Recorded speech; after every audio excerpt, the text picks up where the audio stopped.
Welcome back to the FNG Academy.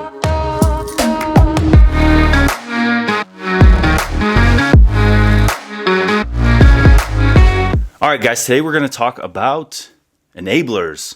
You guys have been hitting me up for a while about talking about enablers. Let's do it. Today we're going to talk about EOD. Specifically, Special Operations EOD.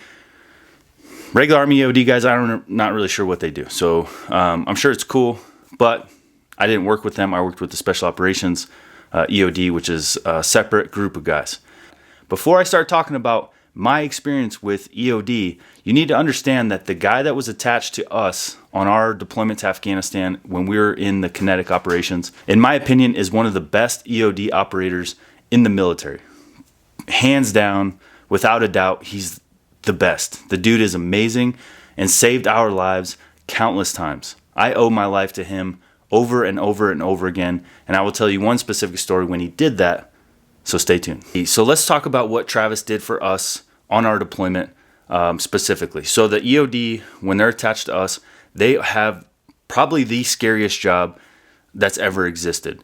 So let's say we're going into a valley, we're all in line, he is way out front, almost by himself. He's got a couple SF guys with him to pull security. But not only is he the first one that's going to get shot at, he has no cover, he has no concealment. He has to be out in the open because he has to check the road. He can't even look around and have his head on a swivel to make sure that he's in a safe position because he has to be looking down all the time, checking the road for IEDs. So it is an extremely dangerous position to be in.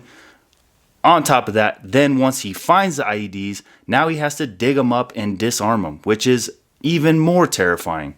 So that is what an SF EOD guy will do. So they are their own unit. I'm not sure what they have to do to become enablers for special operations and for SF ODA specifically.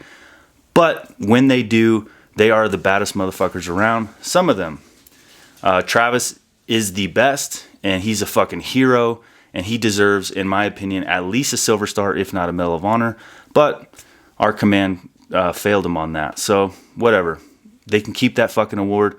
We'll let everyone know that Travis is a fucking hero on this channel, and he's in my book, and anything I could do to promote that man, I will absolutely do because he is a fucking hero.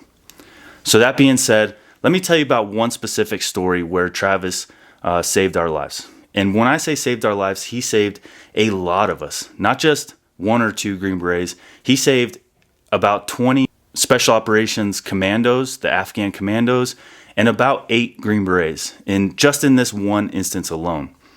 So we were clearing a valley, we're going through the valley, and there's two houses that become really narrow, and we have to move through the corridor that these two houses provided. All of a sudden, I'm in the back, I'm working with my koi, and I get a call. Hey, Buck, come up front, bring the 320. I always had the 320 grenade launcher attached to my hip with a bandolier of a bunch of different munitions, depending on what we were doing. So the team sergeant told me, hey, Buck, Travis got a bad feeling about this car. There's a car that's blocking the alley, and Travis just got a weird feeling about it. He felt like it was a little too perfectly placed. So he asked me to hit it with a 320 round, just to be safe. He wasn't completely sure, but he just wanted to be safe. So me and Travis are standing there. I'm getting the 320 round ready. Everyone else backs way up to a minimum safe distance in case this thing is a VBIT, a vehicle-borne IED.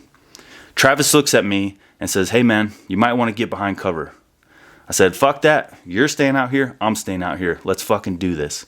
I put in an HEDP round, high explosive dual purpose. The point of that was the first part of that round will ignite, creating a crater or a hole for the second part of the round to make entry inside the vehicle and have a secondary ignition, giving us a better chance at igniting vehicle-borne IED before we get close enough to it to be killed by it.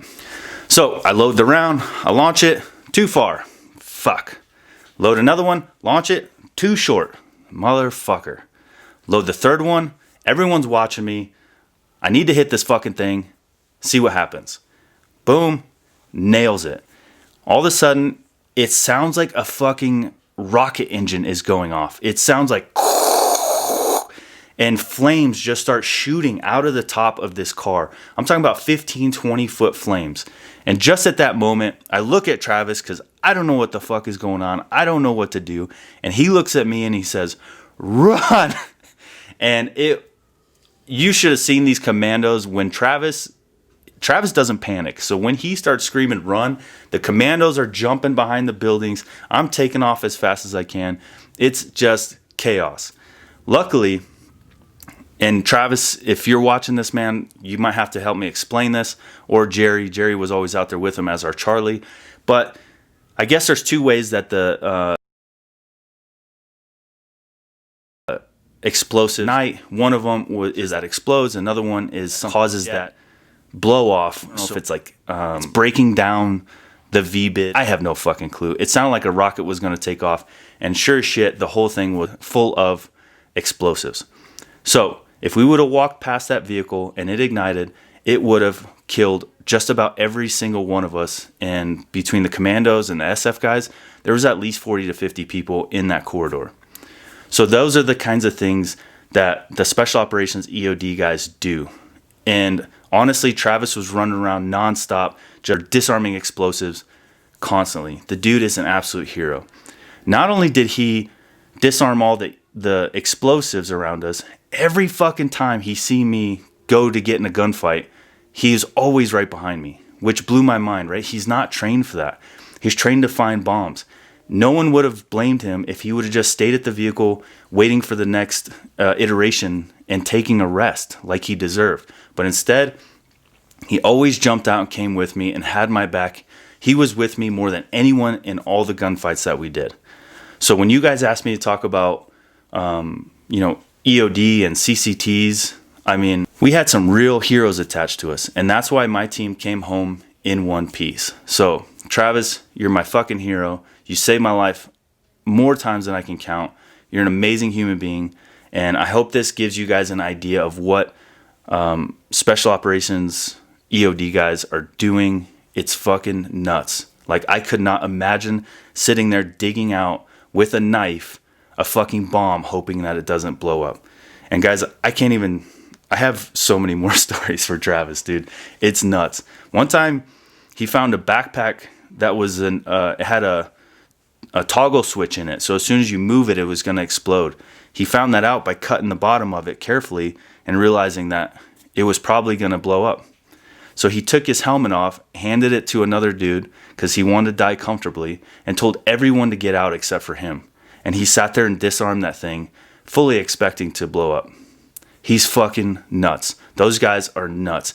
They're heroes, and they deserve every bit of admiration, most of the time that they don't get because people don't really talk about them a lot. But that's why we're here. All right, guys. I hope you like that story. Stick around. Make sure you hit that subscribe button because we're going to talk about CCTs next. And we just happened to have the CCT that was in Air Force times. So, like I said, I was surrounded by badass dudes, man. I just got lucky. I had an amazing crew around me, and they got us home safe. Talk to you guys next time.